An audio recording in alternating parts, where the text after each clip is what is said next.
محمد الغلبان 8 ans. Kadir Khalid 16 ans. Nas Abou Ak 17 ans. Mourad Al-Kayoumi 12 ans. Talal Hamida 9 ans.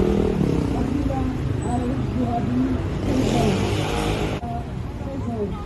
Mohamed Al-Khalid 16 ans. Batou Abou Aboumoun 16 ans. 1 an. Elas Abou Salah. Ahmed El-Sharfi 10 ans. Lamma El-Saidi 6 ans. Mohamed Jhar 12 ans. Saïf Fazid Alal 15 ans. Maria Abou Al-Vidian Ara Al-Arabi 2 ans.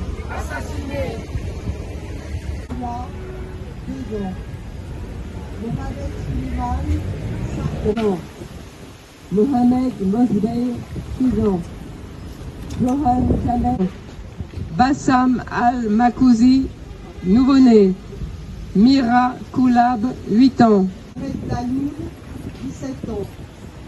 Boudi Akel, 16 ans. Abdel Mouin Al-Akhtali, 6 ans. Tala Abou Mouhammad, 9 ans. Je suis Pierre Stamboul, je suis un des porte-parole de l'Union juive française pour la paix.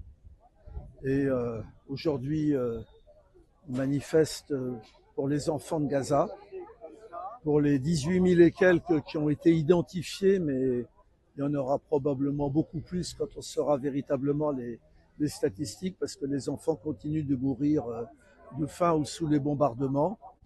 Donc cette fois-ci, on a déclaré 3 jours de suite de 11h30 à 19h30. On va occuper la place de la Bastille et on va lire le nom des enfants assassinés, dont certains sont des nouveau-nés, pendant 3 jours. Voilà. Les Israéliens, les dirigeants israéliens, je précise, je suis juif, hein, j'ai de la famille en Israël, les dirigeants israéliens sont des fascistes. Dès le 7 octobre, c'est Galland qui avait déclaré ça, ils ont déclaré que les Palestiniens étaient des animaux humains et qu'il n'y avait pas d'innocents à Gaza. Et donc dès le début, le massacre qui a commencé en octobre 2023 est un massacre systématique de la société civile. Et l'armée israélienne l'a elle-même admis, 85% des morts d'après elle sont des femmes et des enfants, donc évidemment pas des combattants, et sont des civils.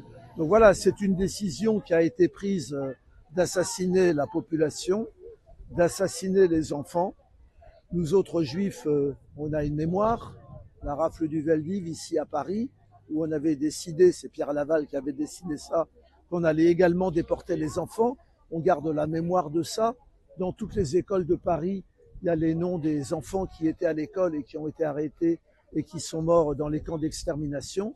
Et donc le fait aujourd'hui que l'État d'Israël ait sciemment décidé de tuer aussi les enfants, c'est une monstruosité, c'est un génocide, c'est un crime contre l'humanité et ça doit être absolument dénoncé par tous les gens qui ont encore un petit peu de morale. Je dois dire que l'Union juive française pour la paix, depuis 2016, nous avons des relations très fortes avec la société civile de Gaza. Avec les collègues que nous avons pu envoyer, ils ont pu, les paysans, construire un château d'eau, une pépinière solidaire, des canalisations, une maison des paysans. Depuis le 7 octobre, nous avons pu envoyer 700 000 € à Gaza. Et parmi les nombreuses choses que la société civile de Gaza a pu faire, il y a la rescolarisation de plusieurs milliers d'enfants jusqu'à 13 ans.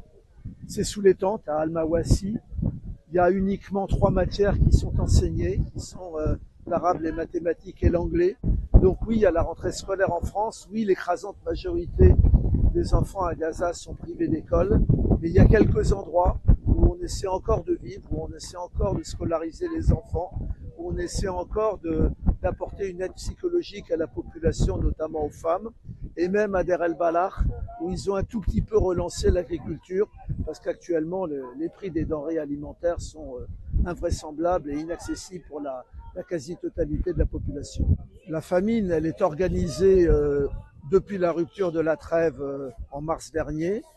c'est hallucinant. En plus, ça s'accompagne de choses épouvantables que l'armée israélienne fait.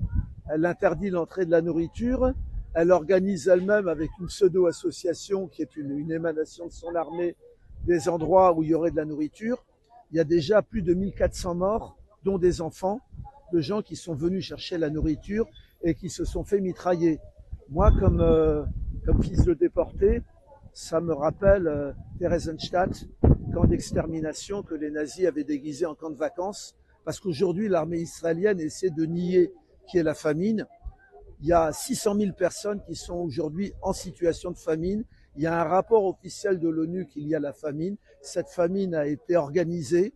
On voit aujourd'hui des vidéos et des photos d'enfants au corps émacié. Moi, ça me rappelle tout à fait ces images que les Alliés ont découvertes dans les camps d'extermination nazis au moment de la libération. Ça se passe à 3000 km de chez nous. Nos gouvernements sont complices. Ils arment Israël. Ils refusent de prendre des sanctions politiques, économiques et militaires. Notre système médiatique est totalement complice. Il a repris globalement la version des génocidaires dès le 7 octobre.